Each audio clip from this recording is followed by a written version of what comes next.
Go for it. Okay. Calling the meeting to order. Can I have a roll call, please, Mr. Davis? Mrs. Eichholz? Here.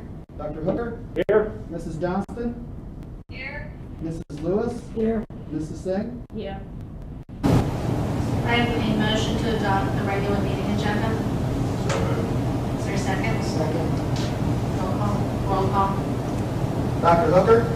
Aye. Mrs. Lewis? Aye. Mrs. Johnston? Aye. Mrs. Singh? Aye. Mrs. Eichholz? Aye. Can I have a motion to go into executive session for Ohio Revised Code 121G1 to consider employment, dismissal, discipline, promotion, demotion, or compensation of a public employee or official. And G3, conference with an attorney concerning disputes involving the public body that are the subject of pending or imminent court action.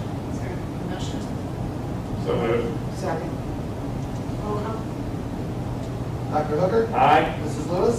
Aye. Mrs. Johnston? Aye. Mrs. Singh? Aye. Mrs. Eichholz? Aye.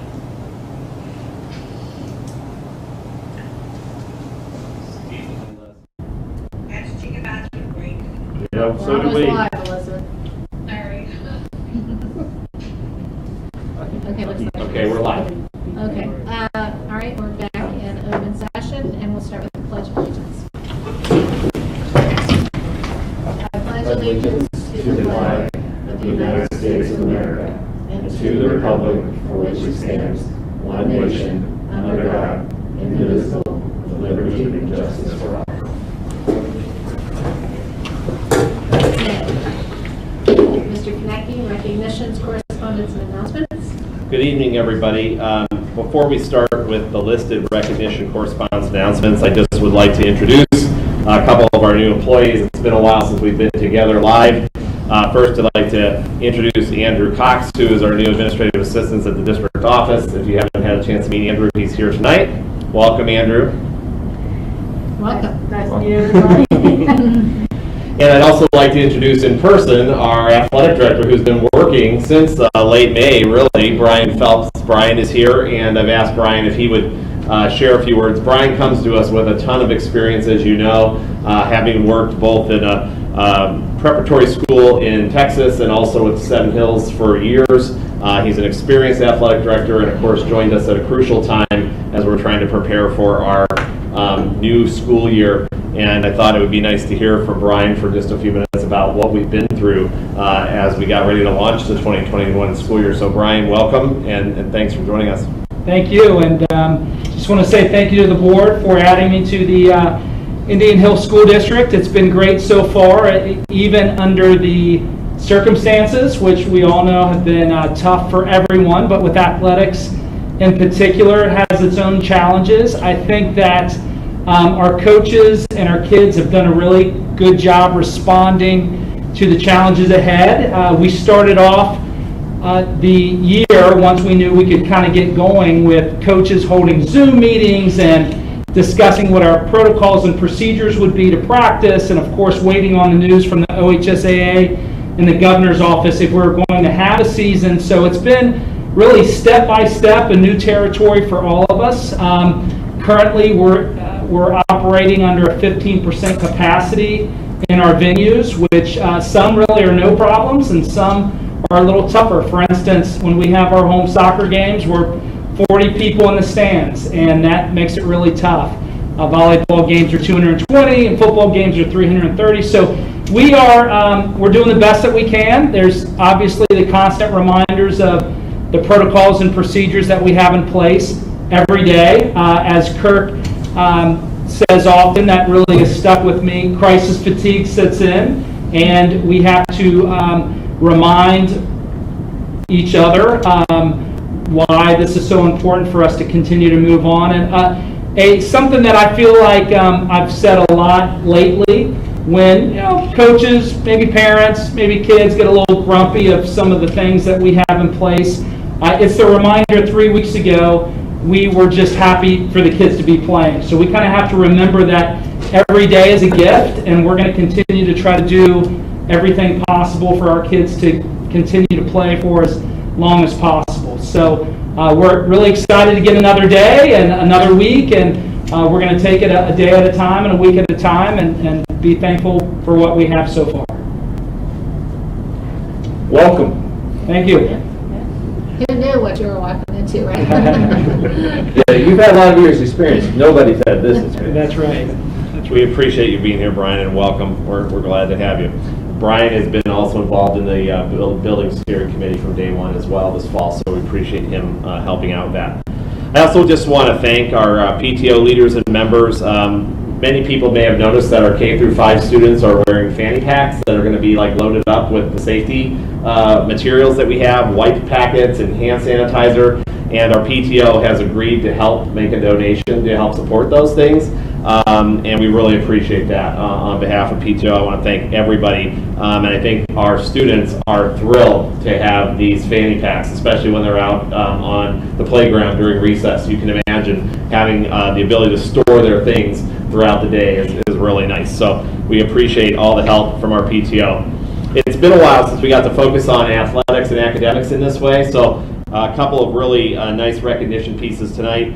I want to congratulate some of our departed seniors and students at IHHS, Callie Gibson, Julianne Lambert, Ricky Martin, Mariana Norita, Joy On, Samara Summers, and Elsa Zhang, who competed at the Just Right state competition for competitive writing in May. Joy and Elsa placed in the top 15 of all the writers at the competition and are having their stories featured in the Just Right anthology, which showcases the best of the best from the competition. We also want to congratulate our class of 2020 graduate Olivia Sheldon, as well as rising sophomore Alex Sheldon, who both participated and placed at the National Junior Classical League Convention, which was held in July. And as you can imagine, again, all of these things were kind of modified because of the pandemic this summer, and yet they still took the time to compete and show out, and we want to congratulate the ladies. Indian Hill High School is also being represented by Ethan Marks, Sarah Matawi, Sydney Poffenberger, Audrey Bristol, Brooke Youngblood, Tacey Hutton, and Claire Hardick at the Bulldog Invitational, which is a special invitation-only mock trial tournament that is hosted nationally by the Yale Mock Trial Association in October. This is a coveted invitation to a special mock trial competition, and because of the strength of our team, they have been invited for the first time. That's really cool. So very happy for this group of students. You'll also notice this evening, board members, that our enrollment reports for the year are included. I'd just like to point out a couple of items with regards to that. Get my notes straight here. Our enrollment in our district is up for 5 of the last 6 years now, and for the 3rd year in a row, to 2,141 students. 30 students have enrolled into our district this past school year to start the 2021 school year from private schools in the area, and only 14 have withdrawn or left our district. Sometimes I think that out there in the community we'll hear information, rumors, gossip about the numbers with regards to enrollment withdrawal. That's been pronounced, I think, because of the pandemic, also in COVID and school planning. But the fact remains that overall, we've brought in 30 new students to the 14 that have gone out, and our enrollment is up. And at the high school specifically, it's basically 4 in, 4 out, very, very static. So we're pleased that our enrollment is up again, and that always affects how we plan our operations and our school year as we move forward. Also, I want to make sure everybody is aware that today we released our 8th annual quality profile. It's a really nice report. I hope that everybody has a chance to look at the data that is in the quality profile.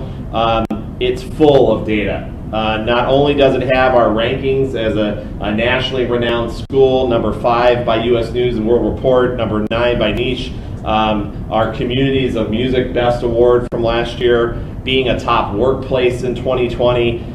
It also has some really important data as you go through the pages that I'm so proud of. One of which is that 95% of the students at the Indian Hill School District are involved in multiple activities. That's not just athletics, that's all activities. For a public school district to have 95% of its students involved in activities is just tremendous and speaks to the culture and the involvement and engagement of our students and their families. I think that's just a wonderful number that we want to remember. Also, at the high school, I think it's important to note that even with everything that went on last spring and being remote for some time, 10,379 hours of service were contributed by our students at IHHS throughout the school year. That's simply amazing. That's over 17 hours per student on average. That's really, really amazing. We also had teachers, counselors, coaches that received national honors throughout the year last year. And of course, in the quality profile, there's really important facilities and financial information that we want to direct everybody's attention to as well. Also today, the state released the new report card for the school year. And I think it's important to note that this report card will look a lot different than any report card in the past. And that's basically because all of the areas where you would have seen grades for our school district now say NR, or not reported. And that's because of COVID and the waivers and the testing changes throughout last year. You'll probably see this again this year. There will not be many graded measures on any report card. So when people are looking for that data, it simply was not factored in this year. And so the report card that people were used to seeing just doesn't look the same. And I just want to make sure that everybody's aware of that. Okay. So moving on to the superintendent's report, if that's okay. First up, we have a renewal and approval of our career advising policy. This is something that we have to do annually under letter A. Under letter B, again, we have a renewal and approval of our Beacon Sports Medicine Services Agreement. We've worked with these partners in the past for several years. This is a renewal of this contract for a 5-year term. We also have our annual approval of student handbooks under letter C. The approval of our bus routes and stops under letter D. We have an annual renewal of our membership for the Alliance for High Quality Education. This is a group that does advocacy for us and that we network with our administrative team in terms of school quality. They help us with everything from our profile to data collection to advocacy with legislation under letter E. And then under letter F, of course, there are several personnel actions. Some of you probably remember because of the timing of our last special meeting and today. I just want to point out under number 2, our assistant principal who is new at the primary and elementary, Mr. Gruber, who's already been working. That's his contract there. And we have several approvals for supplementals. We do have 2 retirements, Cheryl Eli and Terry Lohman. And we also have several other approvals for substitutes and tuition reimbursements all the way through to letter X there under number 8. So that's a long list. If anybody has any questions. Any questions? Just a question.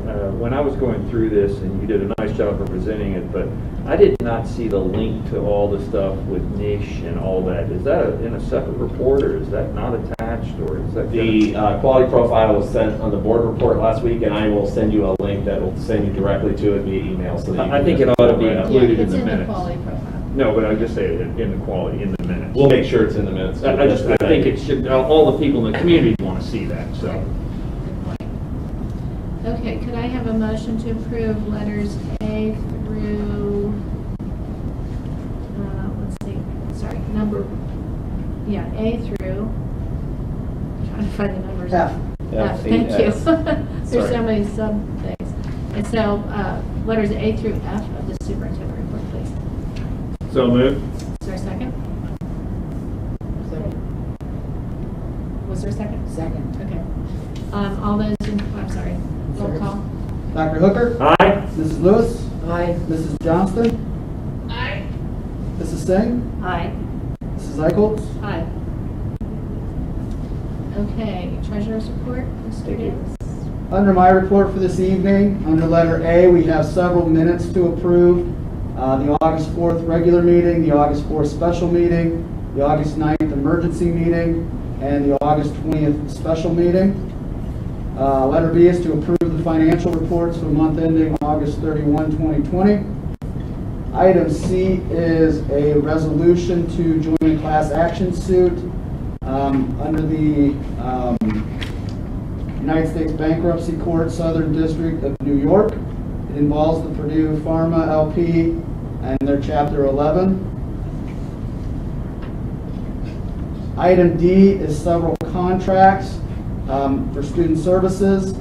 Number one is an amendment to the Hamilton County Educational Service Center that was approved back in August. Item two is Claremont County ESC, that's attendance services for a student. Claremont County Educational Service Center, educational services at the Genesis Student Center for a student. Claremont County ESC, interpreter services for a student. Claremont County ESC again, special education supervision services, $675 a day, 1 day per week. Item 6 is Jefferson County Educational Service Center for the Virtual Learning Academy services. That's $1,500 plus fees for service as needed. And the final item is Sonia Horton. That is services for a student per that student's individualized educational plan at $30 per hour. Item E is a resolution declaring the impracticability of transportation and offering payment to parents in lieu of transportation. Those are some missed parents from school year 2020. One item under Now and Then invoices, EMS Link Incorporated. That's website maintenance, and the cost is $5,148. And then finally, item G is an acceptance of donations. The PTO donated 2 separate donations to the high school for $2,000 for last year's junior day and last year's sophomore redo day. As always, we appreciate those donations and the programs that they support. Any questions? Could I have a motion to approve items A through G of the treasurer's report, please? So moved. Second. Second. Roll call, please. Dr. Hooker? Aye. Mrs. Johnston? Aye. Mrs. Lewis? Aye. Mrs. Singh? Aye. Mrs. Eicholtz? Aye. Thank you. Under item 9, board members, we have Neola policy updates for the fall. These are first readings of the list here, A through O, and specifically I would just point out that letter C, 2266, is the Title IX update regulations. That's the biggest policy change that's been kind of talked about in the news, and we've needed to make sure that we were updating all of our policy language for the new laws. It does require a district coordinator designation, which we have. Mr. Nichols is our designated Title IX coordinator, and requires staff training, and all of our staff members have been trained. So, board members, just let's be sure to review these carefully since we will vote at the next meeting. And I assume these have all been passed by Mr. Dieters, our legal counsel, and he's approved all changes. Other business. Operations Committee, the minutes are posted. And B, we will have a presentation by Mr. Brad Moats, Moats Engineering, regarding the energy performance contract. Can I make one comment on the Operations Committee? We met and actually looked at all of this stuff, what's being presented tonight. So it's already gone through one look and deep dive, and again, we'll have one now for the whole board. Great, thank you. All right, thank you, Nancy. So in terms of just a little recap, we were retained last fall to provide criteria engineering services for the energy service contract. The first step of that was an RFQ, which was done publicly on the OFCC website. Can't hear you guys. Do you want to sit here and use the microphone?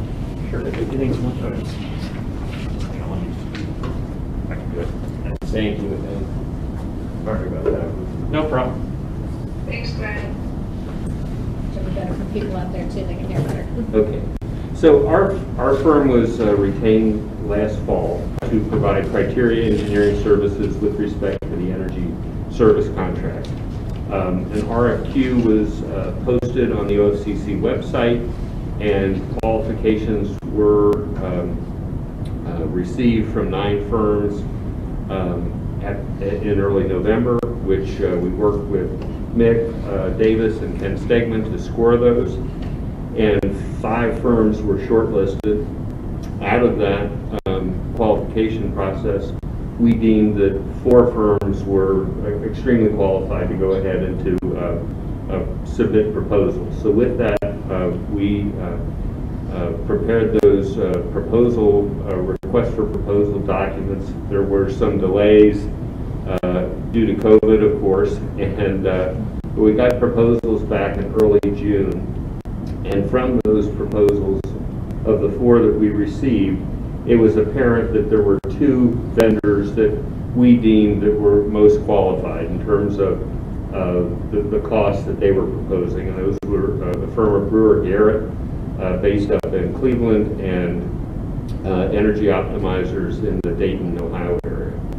So from that, we notified all the firms that we were intending to move forward on that basis, and we received additional bids the end of July and some clarification numbers in early August. And from that, we feel that Energy Optimizers is the best approach for the district. I believe there's a resolution that is pending for perhaps this evening, which would give us the authorization to move forward into final negotiations with them. This criteria engineering is probably a little different than what you've been used to in the past. In other words, every other project we've done for you in the last 15 years, there's been a set of documents, there's been a firm bid, and you award. This process is a little bit different because the final design will actually be done by these the organization that we select with our oversight, and then we will commission the work. But what we're envisioning, so there's two important pieces in terms of what we're envisioning. One has to do with the lighting. So as a part of the RFP process, we got a lot of ideas from other vendors, including the 2 finalists. But so that was why we did the additional bidding the end of July. We expanded the number of alternates that we were requesting so that we could look at some additional items for energy savings. And then the other thing, of course, that we wanted to look at was what were things that we could do to improve indoor air quality.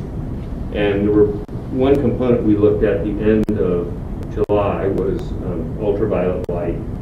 And we have really advanced to the point where we think bipolar ionization is a better solution. It's about the same cost. So for the primary school, the elementary school, and the high school, that investment on those units will be around $100,000. The middle school wasn't in that mix. We'd like to recommend that it would be in the mix, and with the idea that any equipment that's deployed there would be able to be reused and repurposed if and when a new middle school is constructed. So that's not in the $100,000 number. But what bipolar ionization does, in the very simplistic form, is that it has positive and negative ions that charges this device is located in an air handling unit, typically. And it charges these particles, and it helps them to group together to get bigger so that your filters filter them out. The other thing it does is it removes as I understand it, the oxygen from these particles. So it's been tested on COVID. It works on all kinds of pathogens. So it will be a good solution not only for now but for moving forward in terms of having healthier and better air quality within your buildings. These devices last about 15 years, so it's not like it's a 25-year product. but it's not like a filter that you have to change every year. So we'd like to, as a part of this process, if we're given the permission to go ahead with energy optimizers, would be to explore these items. The other item and it is the main energy savings is the lighting. And so again, we initially requested the lighting proposals based on replacing fixtures with the kind of the new standard the district's been using. For the lack of a better term, I'll call it the razor fixture. You've probably seen it. It's the light fixture that has just one kind of LED strip down the middle of the fixture. It is a very sharp looking fixture in my opinion. It's very high quality. But we're thinking that there's a series of options, and there might be best a hybrid approach. In other words, the razor fixture would be used in a number of areas that are high profile, where a lot of public sees the fixtures. But in other areas, and I'm particularly thinking at the elementary school and the high school, where you have fixtures that are in very good condition, that there are a number of areas where you might just want to relamp those. It's a significant savings to do that. And it's something that we would work with the energy optimizers and as well as, I would assume, MSA architects to get their ideas on where best to do that. And then the third piece of the lighting was that one of the vendors had suggested a flat panel replacement. And so we think, and we've talked with Nick and with Ken about this, that there be an option almost for a hybrid, where there's kind of three levels. We have the razor fixture in certain areas where it makes the most sense aesthetically. In other areas we would go with the flat panel. That might be used, a fair amount, say, at the primary school where those fixtures are older. And then at the elementary school and the high school, there would be opportunities where we have fixtures in good condition to simply replace the lamps, and instead of them being fluorescent as they are today, they would be LED. So I believe in your packet there's a comparison of bids that is just the two finalists. And if you're looking at the columns, I would look at the 8, 10, 20 bid, which is August 10th. And so there are three numbers at the top, three groupings, I should say. There's a bid recap with everything excluding alternate 7 and 8, and then there's a dollar payback and a year payback. And then there's one for item 1 and alternate 7, and item 1 and alternate 8. And those differences are the lighting. But in any event, I think that we're looking at a project that's going to be, when you factor in the bipolar ionization, I think it's going to be in the $3 to $3.5 million range, and I think there's going to be a savings of about $150,000 a year. That savings is not as great as we had initially thought it might be, but some of that is some of the items like bipolar ionization has very little energy savings, but we're able to do that through this lease buyback arrangement that the state allows to be done. So maybe with that, it makes sense just to open it up if there's any questions or comments.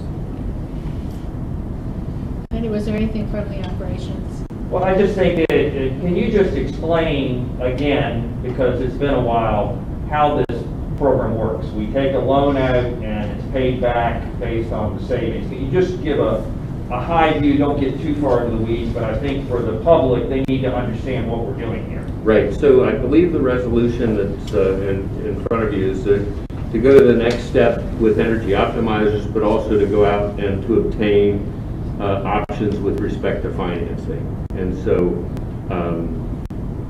certainly you have bond counsel that has helped with that in the past, but there's other sources for financing, and we're going to try to look at what the absolute best option is for that concurrently with getting the final pricing from energy optimizers. And so that this energy savings pays back the capital that you borrow to facilitate the project. And one of the benefits of this, Dr. Hooker, is that these lease loans are at a much lower rate than typically you would find on the open market for this. So the goal is to get these at 0 or near 0% over the term of this loan, and at the same time we're using those savings to pay that principal and interest back. Right. The whole point is that this needs to pay for itself as best as it can do. Now, the ionizing thing is an add-on where we're trying to improve the quality of air, so that's not going to return. Like lighting. Lighting is your big, wonderful hit. You save tons of money. It pays for itself so fast it makes your heart swim. But we've got to have high-quality air in these schools. It's COVID today, but it could be something else tomorrow, and it's the flu every year. So we need anything we can do to improve the quality of air in these buildings. I have a recollection that when we were presented with something last fall, that there was some kind of guarantee by the how does that work in? Is that the same thing? So yes, Okay. you're right, Kim. The final, there will be a guaranteed energy savings each year. And I think for the first year or two, our firm has been retained to, as a part of our original agreement, to review that information and confirm that we either agree or don't agree with that. So if they don't hit that number, let's say they're to save $150,000 a year and they don't hit that number, they have two options. One, they cut you a check, or two, they do additional energy savings at their own cost so that they get up above that $150,000 threshold.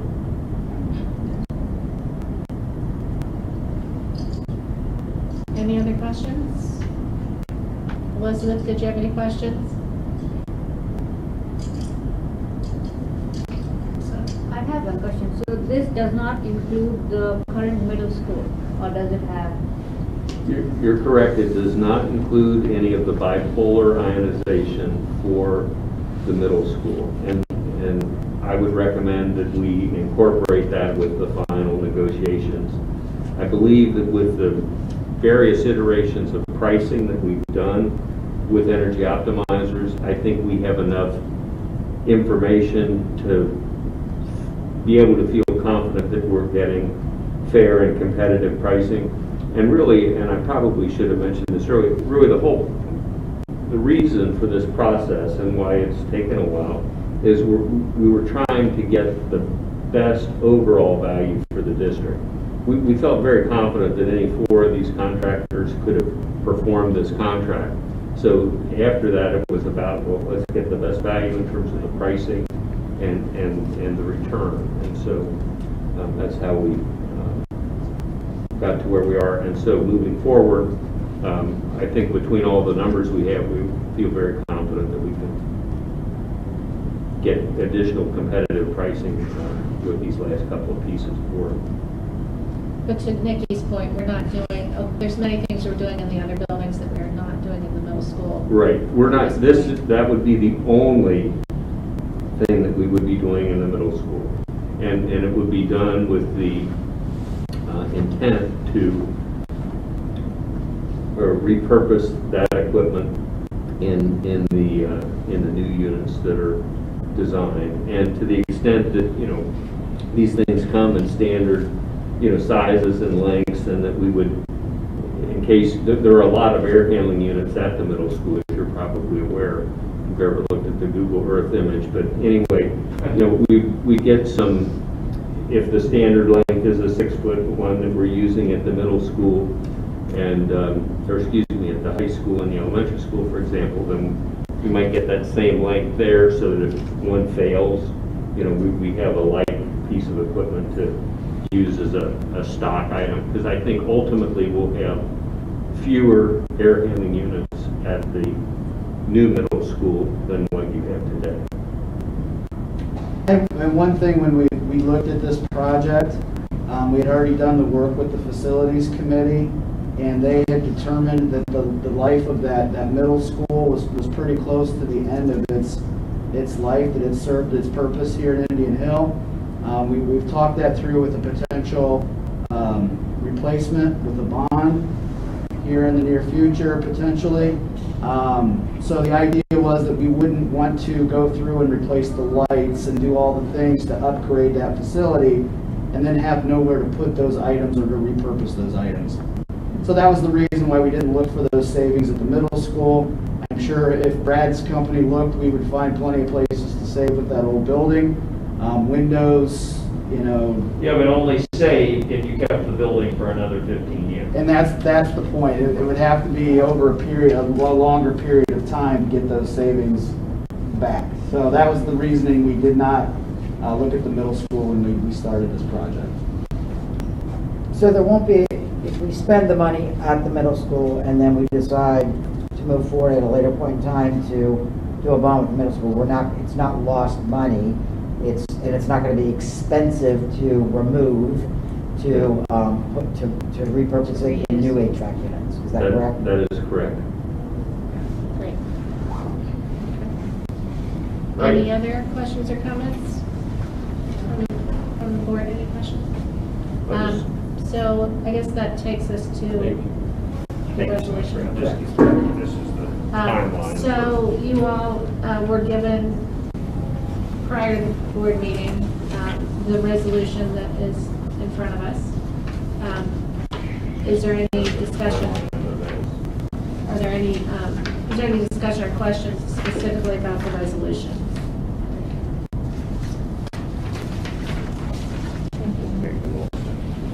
Jim, how are you doing? Okay, hearing none, can I have a motion to pass the resolution that is in front of us for the energy performance contract and the exploration of lease purchase financing? So moved. Second. Roll call. Dr. Hooker? Aye. Mrs. Singh? Aye. Mrs. Johnston? Aye. Mrs. Lewis? Aye. Mrs. Eichholz? Aye. And I do want to extend our thanks from the district to Moats Engineering, Brad in particular, for all the work you've done to make sure we're procuring the most savings we can with this project. Thanks for your patience. Thank you, Brad. Appreciate it. I actually want to also thank Ms. Lewis for helping us to step back, rethink, look at this carefully before we did pull the trigger. So it's taken us a while to get here, but it was worth the time. So I think we're doing a whole lot better job than we would have had we made a quick decision. And we obviously went with a different company. I thought this process was very good. Yes. I think that is a That's why we have 5 board members. That's right. Okay, next we have the I left my computer. health consultation with Bethesda Healthcare that's attached to the agenda. Yes. This is something that we discussed along the way about having a health consultant that was not an employee or a board member, particularly during this COVID experience, so that we could have our own healthcare expert kind of on call as needed.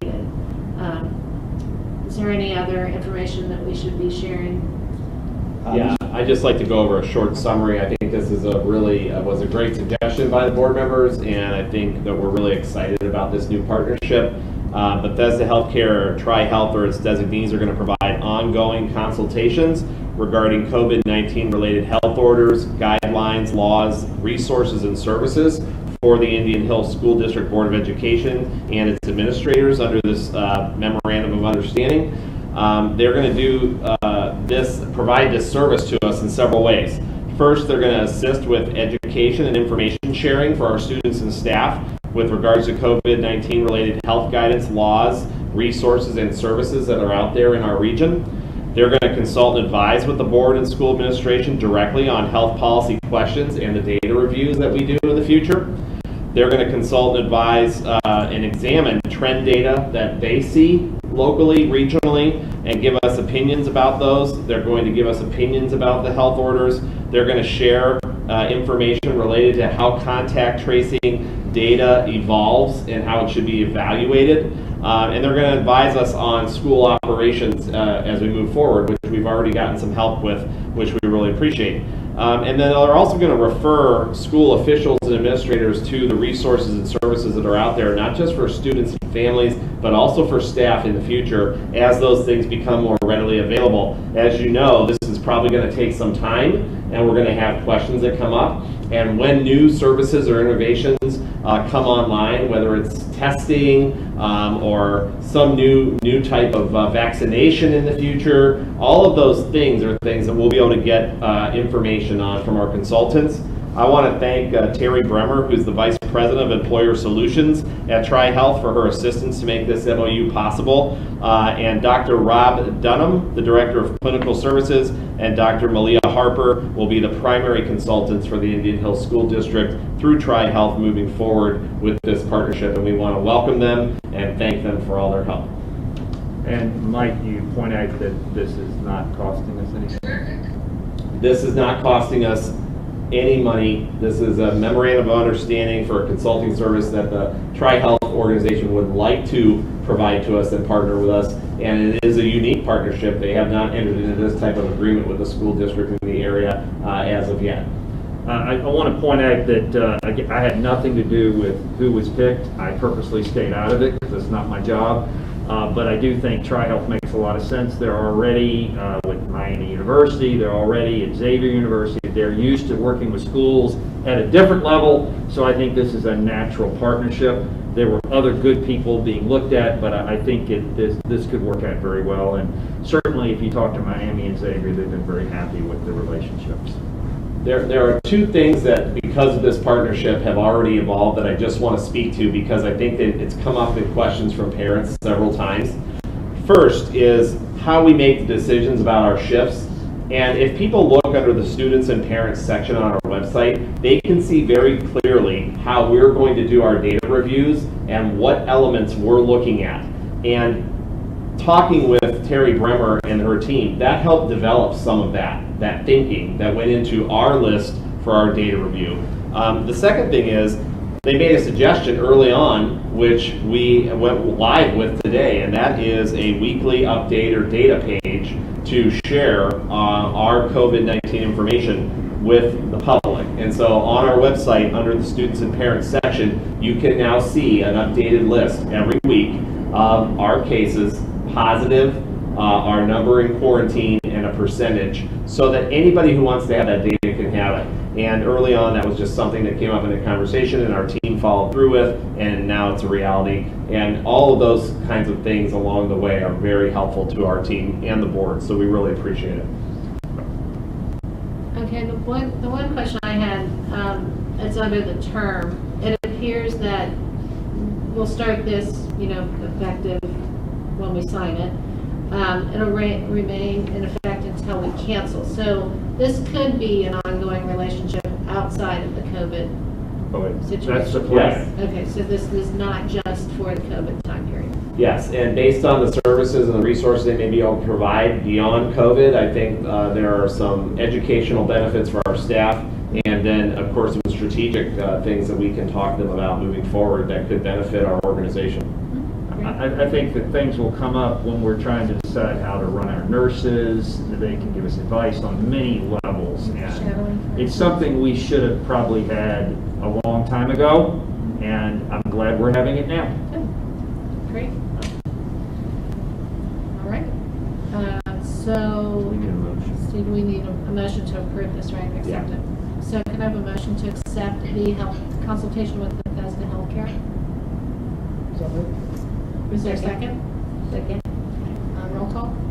Mrs. Lewis? Aye. Mrs. Singh? Aye. Dr. Hooker? Aye. Mrs. Johnston? Aye. Mrs. Eicheltz? Aye. Okay, is there any other business from the board? Should we say anything about where we are right now? And I think maybe from you, that just kind of where we are or something. Well, I think in general, if we're talking about our shift, our plan, and our update, I think where we are 2 days in is in a really good place. I think students and our staff overall have made some amazing adjustments to shifting from a hybrid model to bringing students back on campus 5 days a week. I do want to point out that about 20% of our students chose our Brave Virtual Academy or online option. That's a significant number. So one of the things that, when we made this shift back to 5 days a week in person, we're also shifting back, but not everybody is coming back to campus. And not only did they have that option, but also it allows us to maximize the social distancing we can do in our buildings. And while we cannot do 6 feet of social distance at all times and in all places in our buildings, we are practicing that and educating our students and staff to continue to improve, and we're learning it as we go. And I am so proud of our students and the way that they have conducted themselves. Yesterday, for example, I watched our primary students line up to leave for the day and wait for the car pickup and the bus dismissal. The students did not need verbal reminders, even though they got them. Our nurse is present, our teachers are present, the bus drivers are present, but the students are outside practicing their social distancing, keeping their masks on, they're having conversations with each other, and they're being patient and showing everybody grace while they're waiting for a very long parent pickup line that was coming through. All of our staff were out helping, our treasurer was out helping, our directors were out helping, our assistant superintendent was out helping. And it was really a communal effort the last 2 days, and it was amazing, and it was unique to see. I've never seen anything like it in 26 years, but I'm really proud of the way people are practicing. We know that in the secondary level, at the middle school and high school, where we can't get to 6 feet of social distance all day long, and we have to have class changes, our students are continually learning and working on that. And you can walk down the halls and see the students learning to make adjustments while they're walking. The learning is happening all the time. And I think that's the thing I would just remind everybody about. This is an ongoing learning process. Learning how to navigate in a school where everybody is so used to showing affection and caring and being within close proximity, that has totally changed in order to be able to operate school. So now we're operating school, and we want to get all of those amazing experiences in, but we have to do it in different ways. And I'm really proud of the way people are adapting and showing that. And I think our teachers are showing a resilience to do this, and I really appreciate it. And they have just tackled it. And there's great lessons happening in classrooms, and that's what counts. And we always talk about the students' psychological and emotional preparedness and development and security. And I think our students feel safe, and our students are happy to be back with their peers, and that's important. I want to say that I think most people, there's been different opinions in our very intelligent community on Plan A versus Plan B versus, everything. And I want to say that I think that most people have been very receptive to the change from B to A, that people may not have agreed. I wanted to start in A, but I was like, okay, we'll start in B. I really am proud that the community as a whole has been very receptive and very supportive. And if we'll keep wearing our masks, that's how we can hopefully get through this together, and we'll keep monitoring everything.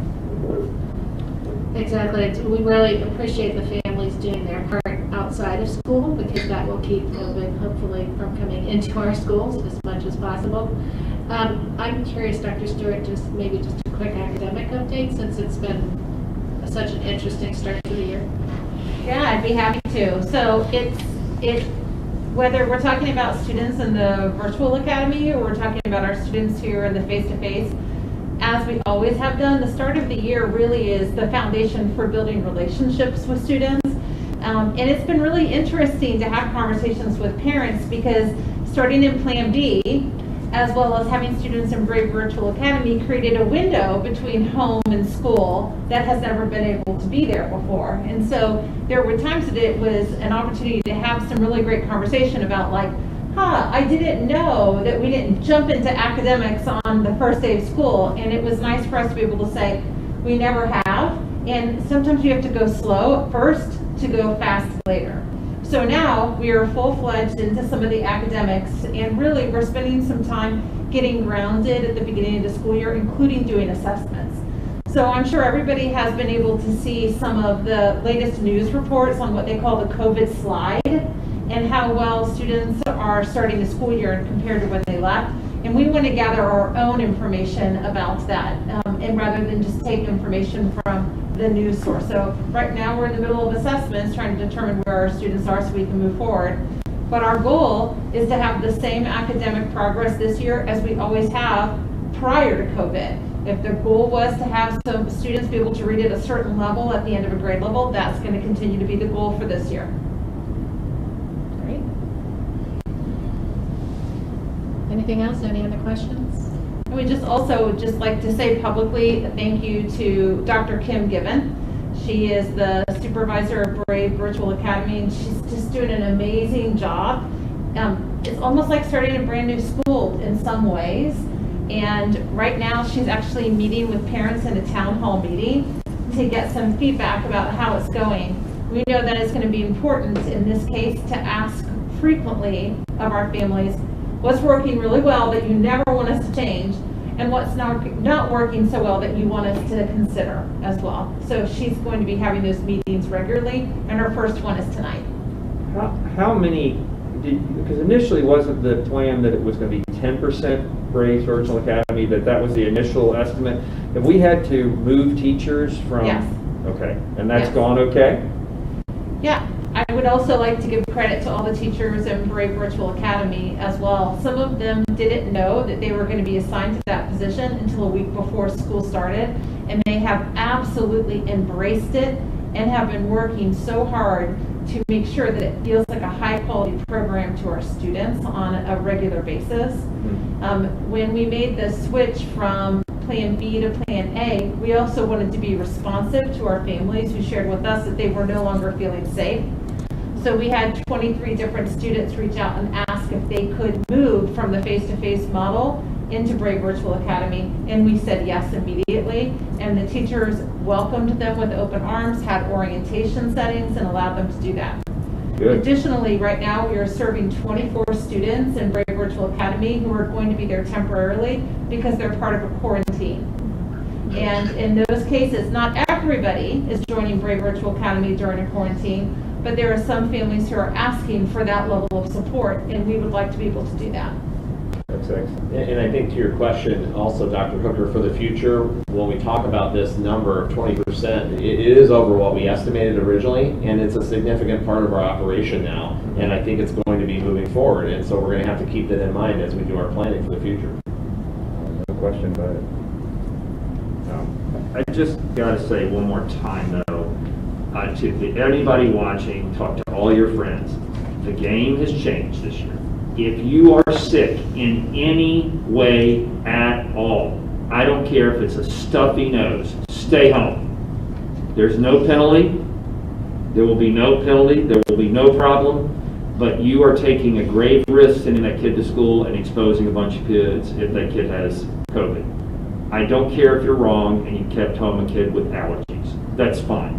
But if you send the kid to school with COVID, now you have affected the lives of many kids who now have to be taken out of school into quarantine. So please, if you're sick, stay home. If you're sick, see your doctor, decide whether you need to be COVID tested. Many times the doctor may say, no, this is just allergies, you don't need anything. But please do not send a sick kid to school under any circumstance at all. And there will be no penalties. Thank you, Dr. Hooker, for reiterating that. It's important to know. Any other comments or questions? Okay, Mr. Davis, did we have any public commentary? There was none. Okay, there being none, do I have a motion for adjournment? Yes, I so move. Second. Second. All those in favor? Aye. Aye. Thank you. A basic break.